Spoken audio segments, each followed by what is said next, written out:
Ethan Parker was tired, not just the normal end of a long day kind of tired. He was bone deep exhausted, the kind that clung to him in meetings, crept into his voice on phone calls, and made the idea of exercising feel like a cruel joke. He wasn't sick. He wasn't depressed. He just couldn't sleep. More specifically, he couldn't stay asleep. Every night, like clockwork, Ethan's eyes snapped open around 2:30 a.m. His bladder demanded attention, his legs were heavy, and his brain was foggy, but awake. He would drag himself to the bathroom, empty his bladder, return to bed, and stare at the ceiling for an hour or more. Sometimes he'd do it again before dawn. At first, he thought it was aging. He was 48, still active, relatively healthy, and on no major medications. But after 6 months of interrupted sleep, he'd had enough. The fatigue was affecting everything: his focus, his patience, even his marriage. His wife, Laura, started sleeping with earplugs to block out the sound of his midnight trips. One morning, after stumbling through another groggy presentation, Ethan sat down and typed into the search bar, "Why do I wake up at night to pee?" What he found surprised him. The condition had a name, Nocturia, and it wasn't just an annoying quirk. It was a real issue affecting millions of people, and it often had fixable causes. Ethan read medical articles, blogs, and personal testimonies. Then, determined to take back his nights, he committed to trying the top 8 most proven lifestyle changes for nocturia relief, 1 week at a time. Week 1. Cut back on evening fluids. The most obvious solution turned out to be one he'd never tried. Ethan always had a big glass of water with dinner, sometimes tea afterward, and even a few sips of water before bed, just in case. It seemed harmless, but he learned that the body slows urine production during sleep, unless you flood it before bedtime. So starting that week, Ethan cut off fluids after 7 p.m. He still drank plenty during the day, especially between 8 a.m. and 4 p.m., but his nights became dry zones. The result? By night 5, he was only waking once, not twice. A small victory, but a start. Week 2. Watch the salt. Ethan had always loved salty snacks, popcorn, pretzels, salted peanuts. But he read that high sodium intake causes the body to retain fluid as which later shifts from tissues into the bloodstream during sleep, leading to nighttime urination.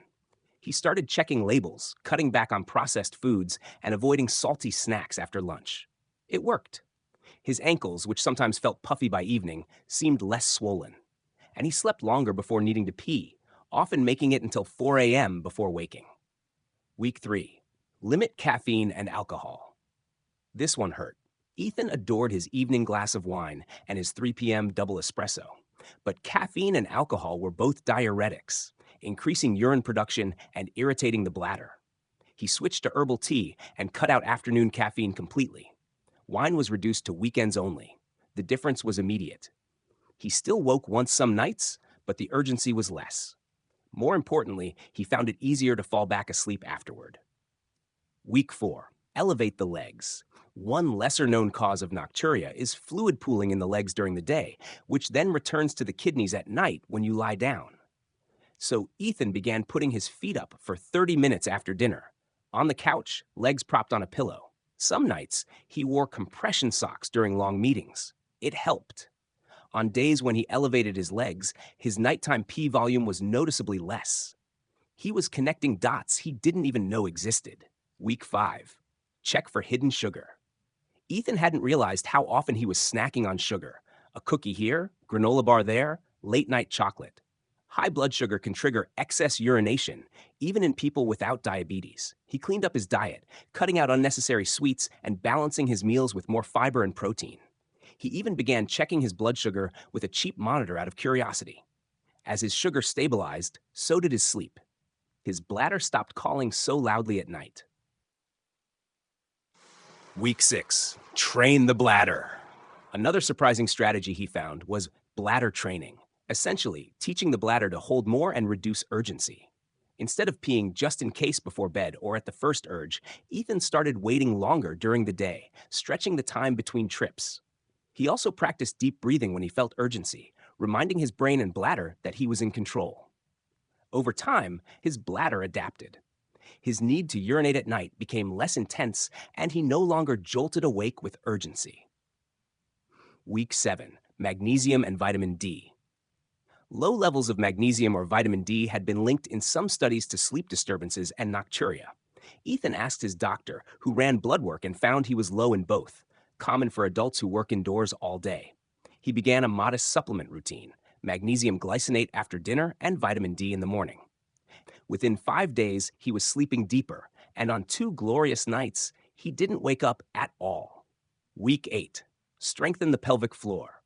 Though often considered a women's health issue, weak pelvic floor muscles can affect men too, especially bladder control. Ethan found a men's health video on pelvic floor exercises, simple Kegel-style movements he could do while sitting at his desk or driving. It felt silly at first, but he kept at it. After 2 weeks, the difference was subtle but real: less urgency, better control, and more confidence in his body.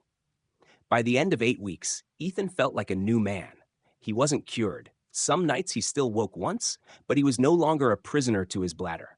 More importantly, he was sleeping 6 to 7 hours straight most nights. His mind was sharper, his mood lighter, and he didn't dread bedtime anymore.